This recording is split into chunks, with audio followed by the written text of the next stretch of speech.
দেশের মানুষদের মধ্যে শেখ হাসিনা সবার আগে চিনেছেন যে ডক্টর ইউনূস একটা বড় বাটপার। এটা মামলা বাণিজ্য থেকে এবং তার আসিফ নজরুলের খামখেয়ালিতে হয়েছে। তারা আওয়ামী লীগ ধরবে, তারা আসলে শহীদের প্রকৃত ক্রিমিনাল অপরাধী না ধরে আওয়ামী লীগ ধরছে এবং এক একটা মামলায় যত আওয়ামী লীগ ধরা যায় জেলখানা সয়লাভ করে দাও, তাই করেছে। জেলখানা আপনি যান, শুধু আওয়ামী লীগ আওয়ামী লীগ আওয়ামী লীগ, আর কোনো রাজনৈতিক দলের কোনো নেতাই দেখবেন না। আওয়ামী লীগের প্রতি তাদের এত আক্রোশ জুলাইয়ের আগে থেকে কি তাদের আক্রোশ ছিল আওয়ামী লীগের প্রতি? না, এটা আমার মনে হয় যে এটা ডক্টর ইউনূসের নিজেরই আক্রোশ ছিল।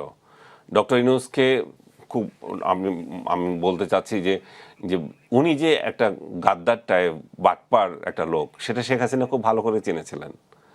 আর কেউ না চিনুক, এই দেশের মানুষদের মধ্যে শেখ হাসিনা সবার আগে চিনেছেন যে ডক্টর ইউনূস একটা বড় বাটপার এবং ডক্টর ইউনূসের বিরুদ্ধে উনি অনেকগুলো ব্যবস্থা নিয়েছেন।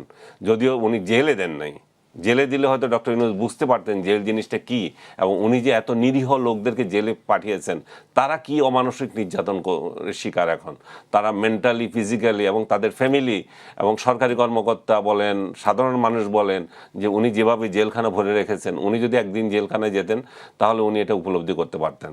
এখন শেখ হাসিনা এই বাটপারটাকে সবার আগে চিনেছিল, যেটা বলছিলাম।